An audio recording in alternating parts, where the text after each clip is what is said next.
This is the first talk of the Talkboctopus seminar series in the spring 2023 series. We look outside, it might be difficult to believe, but that's spring semester technically. And so this talk is organized by the Vermont Complex Systems Center. I am Jean-Gabriel Young, an assistant professor in mathematics and statistics, as well as a center. And so this is a talk series where we aim to bring different perspectives about our complex systems and the world we live in. So this seminar has been going on for 3 seasons now, and this is all recorded. So if you're interested in learning more about the series, you can go on our YouTube channel, UVM Complexity, as well on our Twitter channel to learn more about this. And today's speaker is Juan Perdomo is joining us from the West Coast, from UC Berkeley, where the spring is probably truer and more in swing than on the East Coast. He works with Moritz Art and Peter Bartlett at UC Berkeley in the Department of Computer Science, works on machine learning broadly, optimization, statistics, and does really fascinating research into the way systems make decisions and kind of the implication for this for fairness and equity, and also kind of shed light into how we translate decisions, predictions into decisions about the real world. So he'll be talking to us today about the foundation of this decision research. And also I wanted to throw out there, so it turns out that Juan was known to our people here because of his past life as a sailor. So we also have like excellent sailors here. So the connection was kind of funny to make. Okay, so with this, welcome Juan, and I'll hand you the floor. Yeah, thank you so much for the introduction. I'm very happy to be speaking to all of you, if only virtually. I unfortunately can't really see like the people in the audience who are in person. So maybe, Jean-Gabriel, if someone raises their hand, you'll sort of point that out to me. Yes, I'll do. Okay, great. Yeah, so I'm Juan. I'm a 5th-year graduate student. I'm graduating this spring from Berkeley. And as Jean-Gabriel mentioned, my research is on machine learning, and particularly understanding machine learning within social systems, and trying to build some foundational theory around the kinds of concerns that arise when we use machine learning for decision making. So the title for today's talk is The Many Performances of Performative Prediction. So hopefully this will become a little bit less mysterious as we go forward. But the motivating observation for a lot of this work is this. Oh yeah, sorry. And I should mention this is joint work with, as I mentioned, my advisor, Moritz Hart, Michael Kim, who's a postdoc here at Berkeley, Celestine, who's now a group lead at MPI, and Tiana, who is also a graduate student here at Berkeley. So the motivating observation for the work is that when we use predictive systems to support decision-making by people, these predictions can go beyond just forecasting the future and can actually influence the likelihood of the predictive outcome. And we call these predictions performative. So this idea that predictions can change things, we use the term performative prediction to refer to this class of problems. So as an example of how these social predictions can be performative, consider the problem of predicting which middle school students will graduate from high school on time. So the prediction problem is here, give me a score for each student in middle school to tell me how likely this person is to graduate from high school in 4 years, in the case of the US. And the performativity of this problem comes from the fact that these predictions are used by school systems with the very explicit intent of informing school decisions, right? We predict things because we want to maximize the likelihood that each individual student will graduate from school. So these predictions are used to assign interventions by the school and prioritize which students are likely to receive extra attention by school counselors or be assigned into after-school programs. So if this system works, then it should have this impact that the prediction we make changes the outcome that we observe, right? For every fixed student, if we say that a particular student is at high risk of dropping out of school, that should make them more likely to receive an intervention.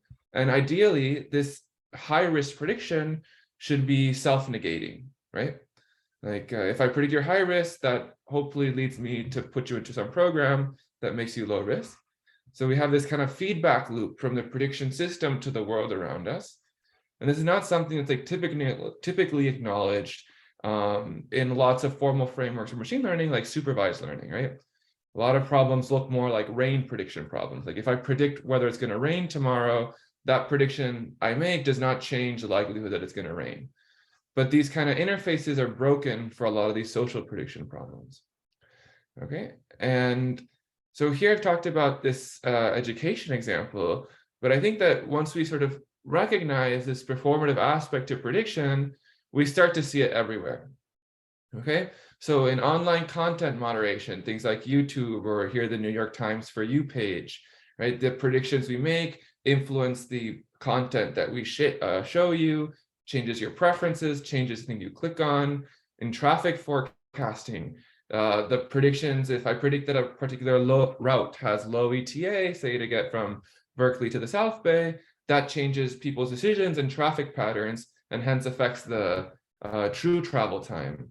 Same way in disease prediction, right? If I tell you that you're at high risk of a heart attack, that's hopefully going to change your behavior and change the true risk of a heart attack. So these prediction problems, performative prediction problems are a bit everywhere. And the topic for today's talk is like, how should we think about these things? How should we formalize them? How should we design learning algorithms in the context of these performative effects? Right? And in particular, the question that I want to maybe pose to the audience is that given that these prediction systems have impacts on the world, right? They're changing the world around us. What should the goals of prediction be? Right? Like, what does it mean to have a good predictive system? And I want to, yeah. Do you want us to actually? Yeah, that's good. What's any input? Gonna do a professor moment and just staring down people for an answer. Shouldn't the goal of prediction to be to find the right sort of insertion points for effort? So yeah. You have predictions and you have the possibility of doing something, and you want to find where the leverage points are where your prediction will then do the most good. Right, exactly. So we can say like a prediction system should sort of help us prioritize the right interventions so that we kind of like maximize, maybe in the education example, the likelihood that a student graduates, right? Good. So I think that just to get us started, there's maybe at least two answers to this question, right? So one is we say, okay, prediction in supervised learning is about forecasting, right? You want to understand what the likelihood of rain is tomorrow, and it's a reasonable opinion as to what the goals of prediction should be is that a good prediction system should answer this question of like, who will graduate in this education setting, right? A prediction system is good is it satisfies this notion of forecasting. On the other hand, we might imagine that a prediction system is good if it satisfies some notion of steering, right? We've recognized that these prediction systems can change the likelihood of outcomes. And given this dynamic, we might say, hey, at the end of the day, what we really care about is the number of students that graduate from high school. So we should find a prediction system that maximizes that number. Okay. But in a lot of settings, there's many answers to this question. And there's my view on this is like, there's really no one right answer.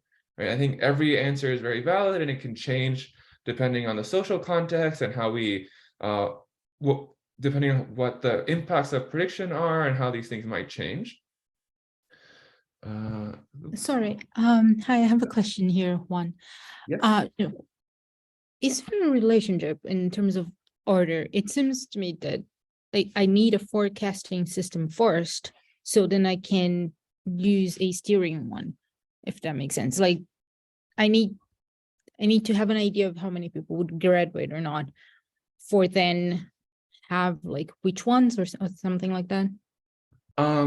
Yeah, good question. So you're saying maybe to solve the steering problem, I need to do this in two stages. And the first one is to try to like solve something that looks like a forecasting problem. And then given that information, then solve the steering problem. It's possible that that's necessary. It's not. I think, sorry. Yeah, go ahead. For me, it's clear with traffic. Like imagine I want a constant flux or a maximum influx of vehicles, then I have like certain prediction, like I would show this route for just a certain number of people, and then I would be steering. Mhm. So it looks like a two-step process. I think it depends on the application, but you're right. I think in certain settings, it could very well be a two-step process. And I also don't want to give the impression that these are sort of disjoint objectives. It could be the case that a prediction system that's very good at forecasting is also very good at steering, right? These things could point in the same direction. Like, say, I predict that you're very likely to graduate from high school. This could, boost your confidence, make you study harder. It tells you belong. So that, my prediction is kind of self-fulfilling. So it's very good in the sense of forecasting, is very accurate. It also makes you graduate from high school. So it's good in the sense of steering. But at least conceptually, I want to sort of have these two things as being distinct. And the thing, my view on this is that there's like some inherent ambiguity in this question, right? Like the right objective is not always clear. Reasonable people can have very different opinions as to what the right objective is, especially in things like, online content moderation. What's the role of a news recommendation algorithm? And the question we try to solve here is what should we do about it? I see there's a question in the chat. Predict the impacts as well. Okay, sorry if I missed that earlier. So the question here we're going to try to address is, what should we do about it? So the contribution of this work is that we provide learning algorithms or design learning algorithms that address this multiplicity of goals in performative prediction. Right? And in particular, we define this concept of a performative omnipredictor. These are simple predictors at a high level, and we'll get to this more formally later. These are simple predictors that are optimal for many different objectives. So they make the right prediction for many different objectives. And these objectives can be things like steering, forecasting. They don't have to be necessarily related. And they preserve this guarantee of optimality, even in this context where the predictions are performative, right? The predictions are changing the likelihood of outcomes. And this work sits at the intersection of two recent lines of work that I think both are very exciting. One is this idea of performative prediction, which is something that I had worked on with Moritz, Tiana, and Celestine. And it's a formal framework that incorporates ideas from causal inference and reinforcement learning to try to formalize the causal impacts of prediction. This sort of makes formal this notion that different prediction systems can change the data distributions that we observe. And the second line is this idea of omnipredictors. And this is a set of tools and perspectives for problems in supervised learning. But previous work in omniprediction had not considered this like performative context, right?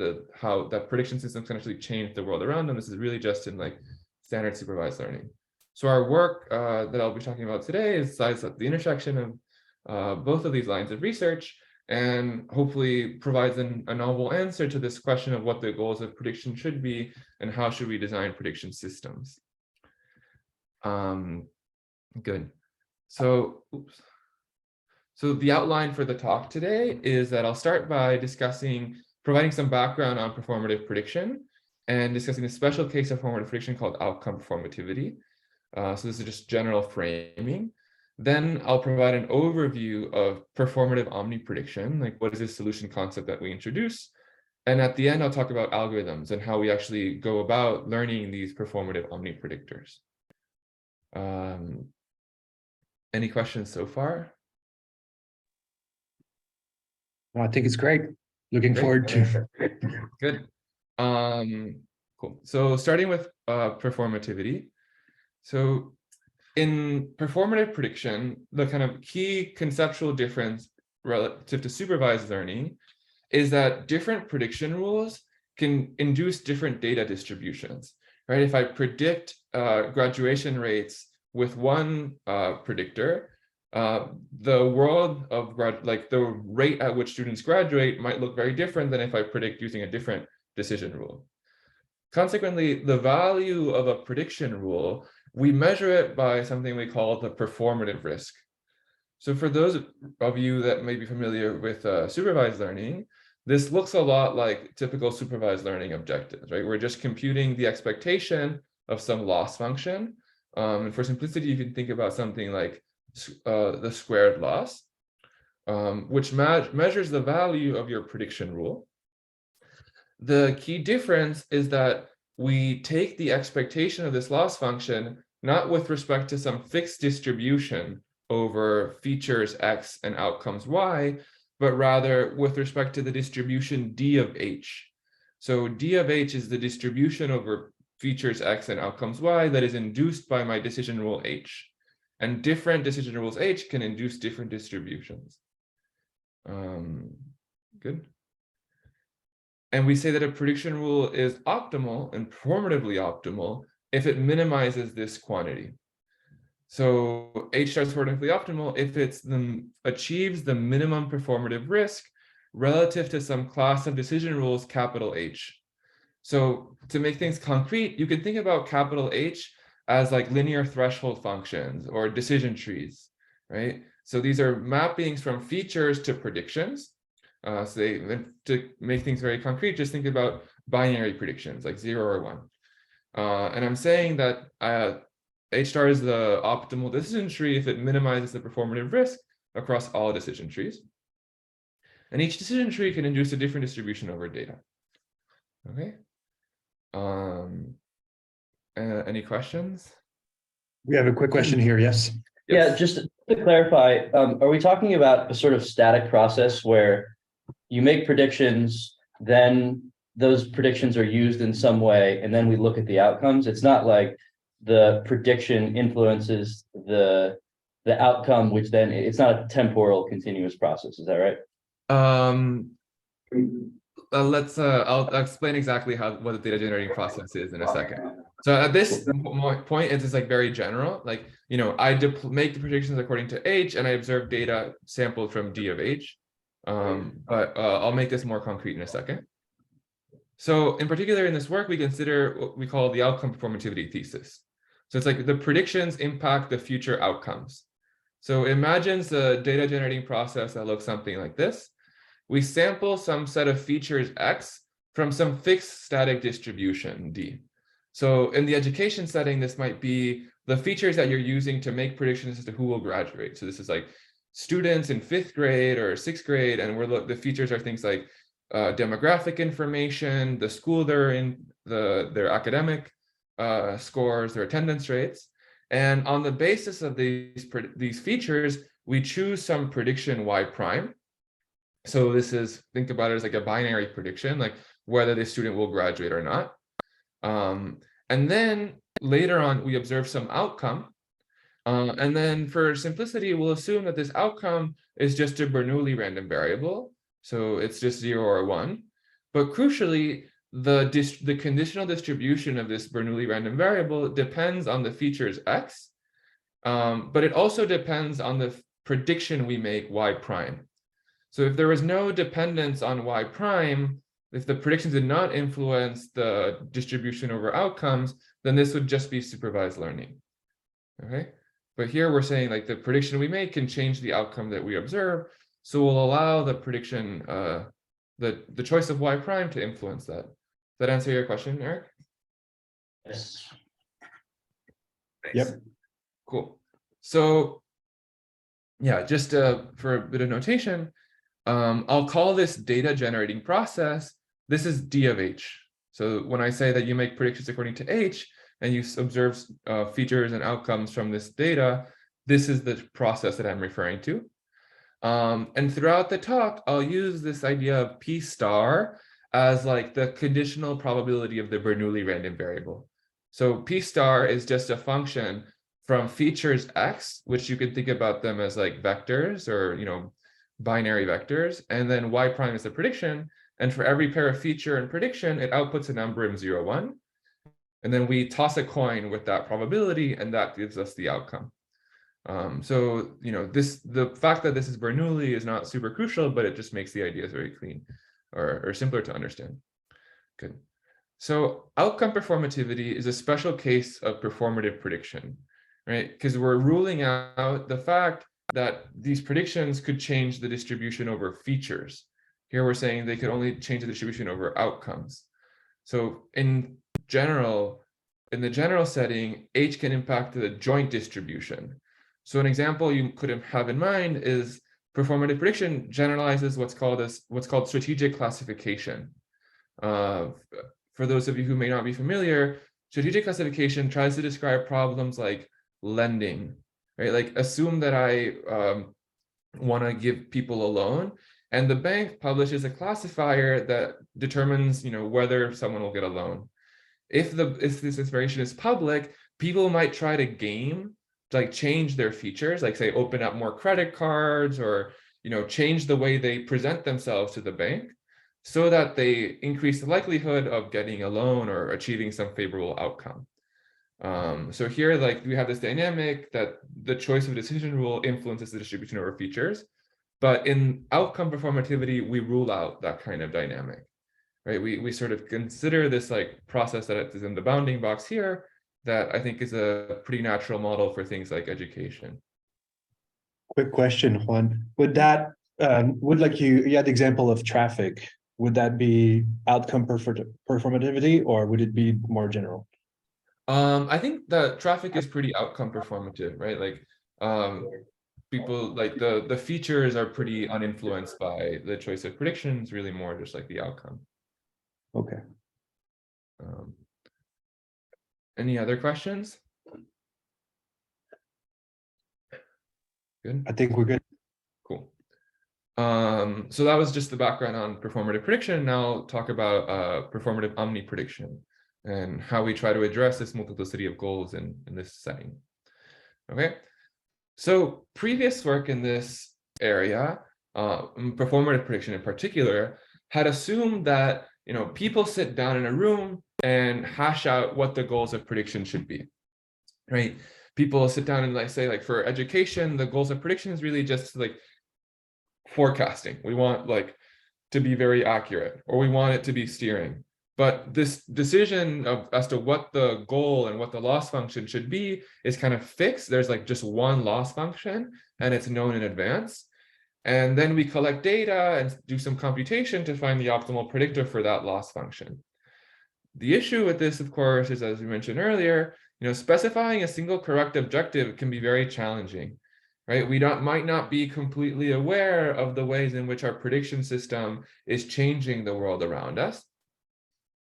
And, through this process of debate, we might change our minds, right? And previously, if we change our minds, that just means that we have to collect more data, do more computation to change the loss function and find a new predictor for that other loss function. We have to throw away all the work that we did. And it's not the case that we could just find one loss function that's kind of good for everything, right? Say, for example, we want to maximize the probability of a positive outcome. This is for the binary case. Want to find a predictor that maximizes the likelihood that y star, the outcome is 1. The optimal decision rule for that looks very different than the optimal decision rule for, say, minimizing the possibility, maximizing the likelihood that y is 0, or some other notion of steering, right? It's not, these things can be very unrelated, and different decision rules can point in very different directions. So our solution to this problem is to introduce the idea of performative omniprediction. At a high level, this is a single predictor P that, given a loss function, you can easily post-process this function, this model, so that it is optimal for that specific loss function, even when predictions are performative. So the first time I learned about this was from Michael, and it seems like something that's just too good to be true. It's not obvious why such a thing would even exist. But I think it's a really exciting idea, and that was introduced first in supervised learning, and here we extend it to performative prediction. And maybe in a little bit more formal notation, what a performative omnipredictor does is something like the following. For any loss function L, so here script L, in some set capital L. And these loss functions can be anything you want them to be. They don't need to be convex, they don't need to be Lipschitz, no smooth. We don't impose any kind of regularity assumptions other than sort of very weak conditions like, boundedness, or anything that will enable concentration.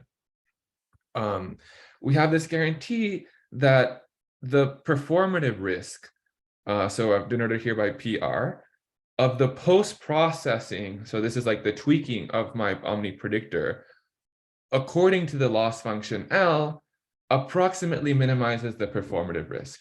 So it does about as well as the single best predictor decision rule H in the set capital H up to some slack epsilon. Okay. So I'll spend a few slides to sort of like going through this in more detail and making this idea very concrete. But at a high level, what omniprediction does is that it's one predictor, like one model, one piece of code that's simultaneously optimal for many different loss functions. Okay, so if I want to be very good at forecasting, if I have a loss function that's kind of like designed towards that in my set capital L, I can be good for that. And if I change my mind and want to do steering towards a different objective, then I can tweak it without having collected any more data or done any more computation and have a predictor that's optimal for that different loss, right? So it's a way of enabling flexibility when deciding the goals of prediction, right? We can have, as the education department or the person designing the traffic system, if we change our minds as to what the system should be, we can tweak our predictor very quickly and find predictions that are good for that new objective without spending significant effort. And, you know, this is not, in particular, this is not solving robust optimization, right? So robust optimization is something that some of you might have seen in the past. And a lot of these robust optimization problems, you try to solve some kind of min-max objective, right? And these things look like you try to find the best decision rule that minimizes the worst case loss over some set L. And I posit that this kind of robust optimization solution is very weak for the kinds of problems that we want to solve, right? We want this guarantee that this fact that the predictor is simultaneously optimal is very strong. Because something like in robust optimization, say you want to find a predictor that solves this robust optimization problem where the max over the different losses, say you have one loss function that tries to maximize the probability of a positive outcome, and a different loss function that tries to maximize the probability of a negative outcome, like 0. So the optimal solution to this robust optimization problem is to just split the difference, right? You just output a predictor that's kind of like halfway in between both of these. And it's like perfectly uninformative and useless, right? So these robust optimization solutions are only useful if the loss functions kind of all point in the same direction, right? Like they all share similar optimal solutions. Whereas in omniprediction, we can allow for these loss functions to be completely arbitrary and unrelated, right? You know, it says that for any loss function in the set capital L, the post-processing for that loss is optimal, right? It's like minimize the performative risk as if I had picked the best thing in H, okay? So far, so good. We'll spend more time going through this slowly and kind of making these ideas more concrete. I think so far so good. I have higher level questions, but I'll see what you have Okay, coming up. yes. So kind of to introduce this idea of omniprediction, I think it makes sense to look at to understand it first in supervised learning. So omniprediction was introduced in supervised learning by Gopalan Kalai, Reingold, Sean, and Vieder last year at ITCS. And it's a definition, a solution concept that's defined in terms of 3 main quantities. One is the set of loss functions L. This is the set of objectives that you want to be able to tweak and have optimal predictions for. The other is the set of decision rules H. So think about H again as decision trees or like linear separators. This is the thing that you would actually want to be optimal with respect to, and some approximation parameter epsilon.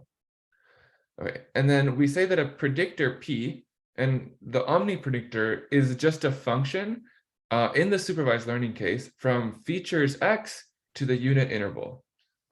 This is all in this binary, outcomes are binary. So this just makes everything much simpler. And we say that this predictor P is an LH epsilon omnipredictor in supervised learning if for every loss function in L, there exists some post-processing. And this post-processing pi crucially depends on the loss function and the predictor P. And the post-processing is just a decision rule. It's a function from x to the prediction y prime, so 0 or 1, such that the expected risk, this is just the supervised learning objective, achieved by this post-process decision rule is approximately optimal, right? So it does about as well as the best thing in H, okay? So there's two things I want to point out here in this definition. One is that we're working in the supervised learning case, right? The features x and y are drawn from some fixed distribution D that's static and it's not performative, right? Like different decision rules all have the same data. And the second thing, and this is the magic that makes this all work, is this idea of a post-processing. This is kind of like the key innovation of omni-prediction, and it's what makes this whole definition possible and how you can go beyond robust optimization. So I'm guessing that this post-processing is quite mysterious still, as if you haven't seen it. And this is sort of like the main technical thing that happens in this definition. So I want to kind of like make this very, very concrete and hopefully understand why it works and kind of give some intuition as to like why this definition is even achievable. Okay. So consider the problem just in supervised learning. The very simplest prediction problem is that you have some outcome y that's a Bernoulli random variable with parameter p of x. Right? So for every feature x, the outcome variable y is just a coin flip that you flip the coin with probability p of x. So, and now I tell you that you know what p is. So p is a function here from features x to the unit interval, right? It's just like a number in 0, 1. P of x is a number in 0, 1, and it just gets the probability of the Bernoulli. So what is the post-processing?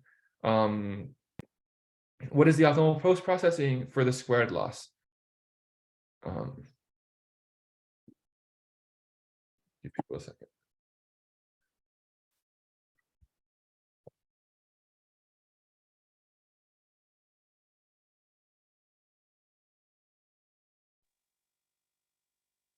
Just take x.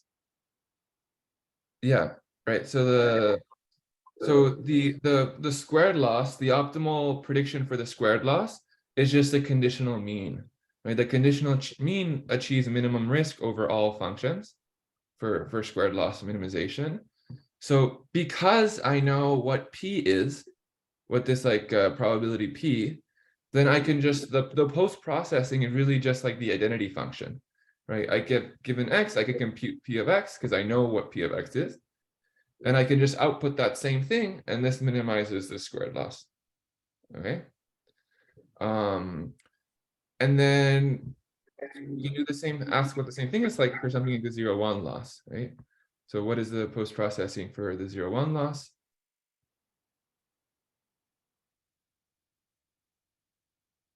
I know the answer. Okay. Some people from Bayes stats remember, no?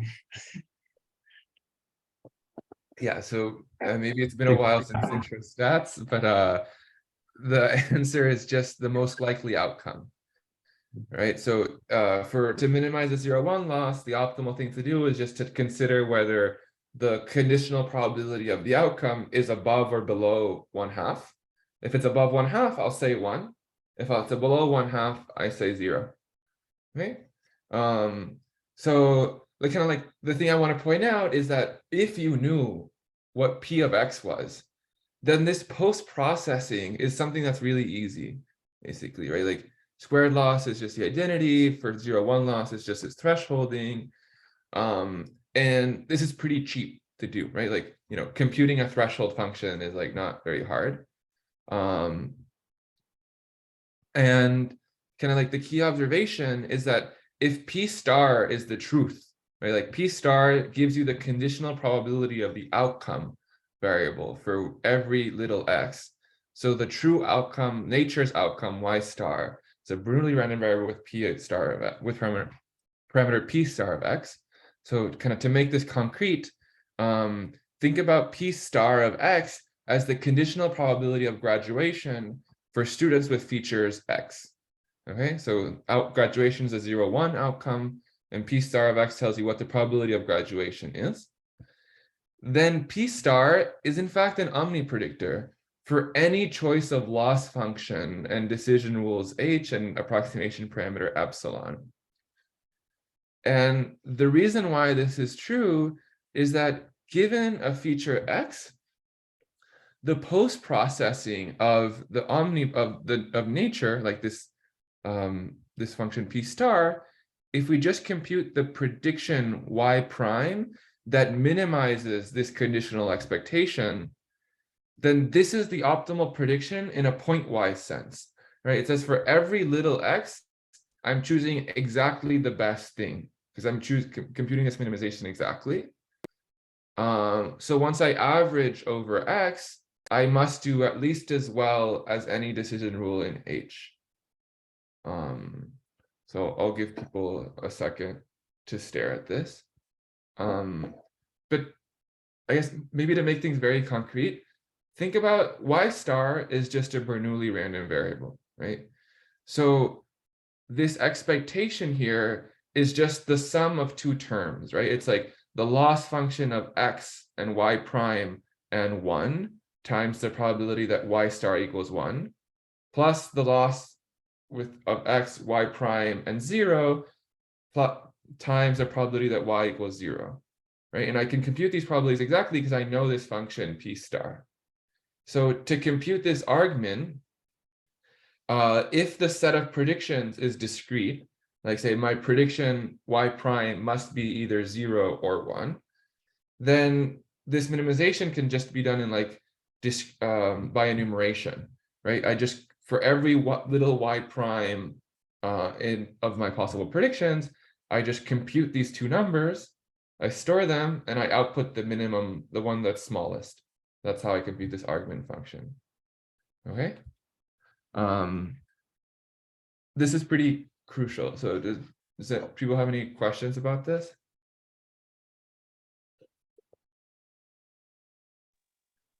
I Good. think we have approval from everyone here. Okay, And good. the chat, but yes, also the chat is okay. All right. I can't see people's faces, so I don't know if anyone's confused or not. I think I have a thin strip at the top of the camera, but and it will like go on to the face of someone if they speak. Okay. Good. Yeah. So please feel free to interrupt me if anything is unclear. Well, I do have a quick question, maybe. Like, so are you going to always assume that the post-processing rule is like easy to compute, and you're kind of making an assumption that it's always going to be a 1 or something? Interesting. Yeah, great question. So this is not obvious. So if P star of x, this function from x to the unit interval is cheap to compute, like it's say like it takes you constant time to compute P star of x, then this function is I'll say it takes O of size of number of predictions to compute, right? Because you can just do linear enumeration. Okay, yeah, makes sense. Right, so that's and in my mind that's cheap, because for a lot of problems, like the number of predictions we make is like, you know, high risk, low risk, right? Like or maybe like, you know, there's 10 labels you can predict, but not more than that. So like that's cheap. The issue is that, you know, this function P star from x to 0, 1, these are nature's probabilities, right? This is like what is like the true probability in nature that someone graduates with these features x. So this function could be arbitrarily complicated, right? Like it could take like the circuit that computes it could take exponential time. It could be really, really difficult, right? So it's not clear whether this observation buys us anything, because it says that, you know, if I knew nature exactly, then I would have an omnipredictor. But, you know, this nature's P star could be some horrible function that I could not hope to compute ever. So we need to figure out a way around this. Okay. Does that make sense? Good. Cool. So this has been all in the context of supervised learning, but these ideas still sort of translate very naturally to performative prediction. right? And the main notion is like, if I knew what nature was, then nature would be an omnipredictor. But the issue is that nature could be impossible to learn or impossible to compute, right? So we have to figure out a way of solving this. So formally, I guess now that we've understood omniprediction and supervised learning, I'll talk about omniprediction in the performative context. So it looks very similar, except that now these predictions can change the data distributions that we observe.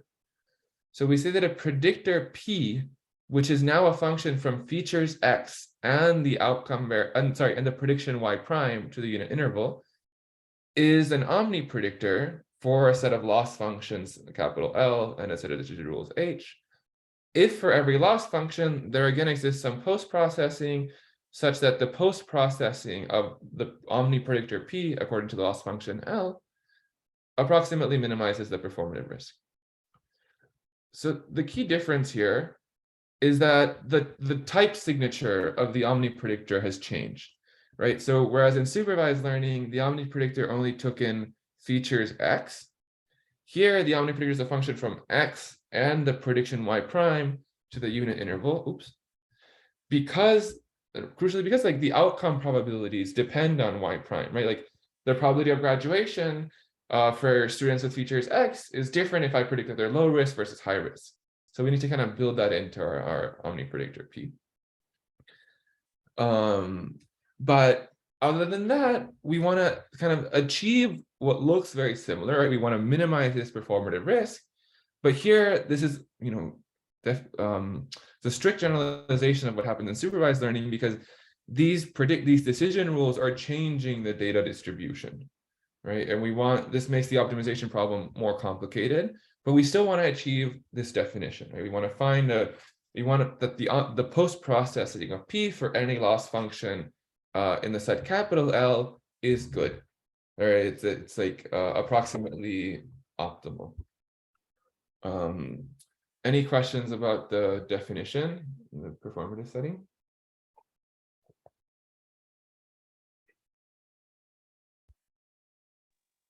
Good in a chat, good in person. Good. The post-processing we consider is, again, it looks exactly like the one in supervised learning. It's just the point-wise minimizer of this conditional expectation. So this works for the same reason like the supervised learning one works, right? So given a predictor P, an omnipredictor, and remember that P outputs a number in 0, 1 for every pair X and Y prime. And here I've just like used this shorthand to say that like Y is a Bernoulli random variable with parameter P of X, Y prime. So if I knew what P was, and P was cheap to compute, as John Gabriel pointed out, then I can again compute this argument function in time linear in the size of the predictions, right? Because for every Y prime, this expectation is just a sum of 2 terms in the Bernoulli case. So I can compute both of these 2 terms and loop over all possible predictions, pick the one that minimizes the thing. The key difference, right, is that the probabilities under which I compute these expectations depend on the choice of prediction Y prime.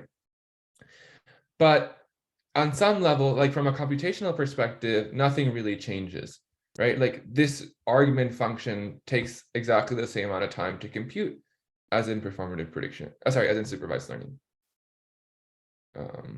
People buy that? Good. Right, so if the number of predictions is finite, the argument can be computed by enumeration, and this is just like the shorthand that I'll use throughout the talk, or the remainder of the talk. So the theorem is that, the first theorem in this paper is that for any set of loss functions and decision rules capital H and parameters epsilon, there always exists some predictor P that is an omnipredictor for these sets. And very crucially, the complexity of this predictor P, like the size of the circuit that computes P, depends only on the guarantee that we want to achieve. It only depends on the complexity of our loss functions and the set of decision rules and the approximation parameter 1 over epsilon. And very crucially, it does not depend on the complexity of nature. Like, so nature's probabilities, like the true probability with which a student with a particular set of features graduates from school, if I predict, say, different high risk, that could be some horribly complex function that I could not code up efficiently. However, there exists an omnipredictor that is just as good as nature for the sake of omniprediction, but the complexity of P only depends on these sets of losses. So kind of to make this more concrete, if your set of decision rules are simple things like linear separators or depth 5 decision trees, then the omnipredictor P will also be a simple function, right? On the other hand, if the set of things I want to be optimal with respect to is something horribly complicated, like, you know, a trillion parameter neural network, then P will also be very complicated, right? But if the set of loss functions is like, you know, 0, 1, squared loss, polynomial, any kind of like polynomial expression, these things are easy to compute. And the set of decision rules H are simple functions, then P will also be simple, even if nature is very complicated. So this is crucial because we want to, you know, use this P for decision making. And if we want to use P for decision making, we better hope that P must be like, you know, we could compute it. We could like actually give us real numbers, right? Does this make sense? Yep. Quick question. Do you shovel a lot of complexity into like finding P with this for small epsilon? Like if I have like very small prediction leeway, do I need to do extensive post processing at that point? So that like all my basically the same, but like, and you kind of like all shifted it to the post processing. No. So the post processing will still be simple. The size of P, like the complexity of P, scales polynomially in 1 over epsilon. So like in particular, like the size of the circuit that computes P is proportional to like 1 over epsilon squared, right? So yes, if I want epsilon to be like absolutely tiny, then P will be very complicated. But if I want epsilon to be like reasonable, like, you know, 1 over 1,000, then this is like feasible. But, you know, this is an existence guarantee, right? It says like there exists a P that is that has these properties. It doesn't tell you that you can find them yet. So that's you know, this is still something that needs to be sorted out. Cool. I also just want to point out on that we have 10 minutes to 1. Okay, I'll So- sort of hurry up. And so this way we can split, we can have time for discussions after, but we always try to let people leave that have something at 1. Okay, good. Yeah, I'm almost done. So lastly, I'll talk about algorithms. At a high level, the way you achieve this omni prediction is through this like connection with computational indistinguishability. And the high level idea is that if you can build a model P that looks like nature from a set of efficient tests, then P really is as good as nature for the sake of omni prediction. So you want to have this in mind, this kind of game where like I sample outcomes according to my model and I sample outcomes from nature. And I ask a distinguisher to tell me which one is nature, which one is mine. If the distinguisher can't do better than just like random guessing, I've fooled the distinguisher, then it's actually the case that I can treat P as if it were nature for the sake of omni prediction. So this is very high level. I'll make it more concrete in a second. But this is an argument that was first introduced. This connection between indistinguishability and omni prediction was introduced in the supervised learning case. And we show how you can kind of like, by framing things carefully, extend these ideas to performative prediction. And in doing so, we prove that omni prediction in performative problems is not much harder than in supervised learning. So while on the surface, performative prediction looks much harder than supervised learning because you have this dynamic feedback between the prediction system and your environment, you can actually show that in terms of the kind of statistical and computational assumptions you need, it's not really that much harder. So to kind of make this idea of indistinguishability formal, we introduced this idea of performatively outcome indistinguishable models. So here we say that a predictor P is an LH epsilon performatively outcome indistinguishable if for all pairs of decision rules H and loss functions L, the performative risk, so these quantities here are the performative risk, in which on the left here, where the P is in blue, this is the performative risk of a decision rule H under a loss function L, in which the outcomes, the binary outcomes, are sampled with probability P, which is my model, right? This is the thing I'm trying to be indistinguishable. And again, this probability P depends on the features X and the prediction H of X. And I'm saying that this performative risk is very close to the performative risk in which the outcomes are sampled according to nature, right? So the performative risk under P and P star are the same. And kind of like the intuition, going back to the previous slide, is that each pair of loss function and decision rule H defines some distinguisher, like a test function. And if I can fool all these test functions so that their outputs are basically the same, then the theorem is that this predictor is in fact an omnipredictor. So if I'm indistinguishable, I have omniprediction. And there's some technicalities here regarding the set of decision rules for which you need to be indistinguishable. Particularly, you need to include the post-processing as decision rules, but maybe I'll skip over this because in the interest of time. But yeah, at a high level, the interesting thing here is that like if you achieve indistinguishability, then you achieve omniprediction. And the way you achieve indistinguishability is by doing something that looks like boosting. So boosting is one of the core concepts in supervised learning. It was introduced by Freund and Shapir in the early 90s. It's been one of the most practically impactful ideas that came out of the theory literature. And the algorithm to achieve indistinguishability proceeds in a series of steps. And at each step, you basically ask, can you find me a distinguisher, a pair of loss function and decision rule for which my current model looks very different from nature? And this problem of finding me a test function that exhibits some difference can be solved by like basic algorithmic primitives like cost-sensitive classification, right? The computational complexity of this task is the computational complexity of like cost-sensitive classification. So it's really just like, this is why I say that it reduces to supervised learning. And if you find me a test function that exhibits some difference, I can do boosting to improve my predictor. And I can only do this like, polynomially in 1 over epsilon many times before I stop, right? And if I've stopped, it must be the case that P is indistinguishable from nature, right? Because that's the determination criterion, is that I fool all the tests. In the last 4 minutes, I'll just say that, if this is like the theorem that if you have these computational oracles, like if you can solve cost-sensitive classification, and you have a data set that explores the set of possible outcomes, so you have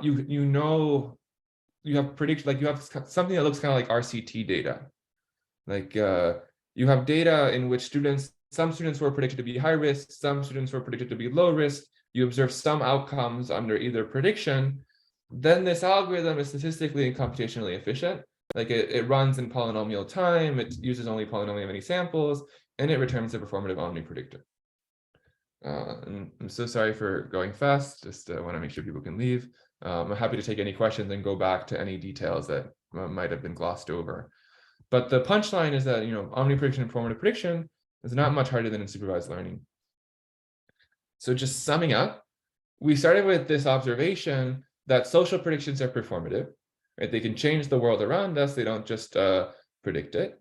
And then this performativity means that accuracy is maybe not the only goal, right? The design space in terms of what an optimal predictor is in these social performative settings is quite rich, includes things like forecasting versus steering. And our way of fixing this problem or addressing this concern is by introducing this idea of performative omniprediction, which provides some flexibility to choose the objective that you want to be optimal with respect to from a menu. And like you should think about omniprediction as just like some very rich menu. It's many different loss functions you can be optimal with respect to, and picking from this menu is very cheap, right? If I want to like, order one objective today and a different one tomorrow, that doesn't cost me anything. I don't need to collect more data, do more computation. But importantly, omniprediction doesn't solve the problem of telling you which objective to pick, right? Like for this like education setting, it doesn't help you guide the process of like, this is the right loss function. It says you still have to pick the loss function. I'm just going to allow you to pick from more of them. So I think this is like a pretty interesting question that I don't think has a good answer so far, is like, how do we design algorithms and procedures to help guide this exploration process? Like, what should the right objective be? Like, how should we do this exploration? So with that, there's lots of interesting questions in this area. There's lots of interesting connections to like causal inference and policy evaluation. Like, how can we do this? How can we learn omnipredictors without the ability to like explore, but just having like offline data? There's computational questions around achieving indistinguishability and lower bounds, but it seems like I'm out of time. So just want to thank everyone for their attention.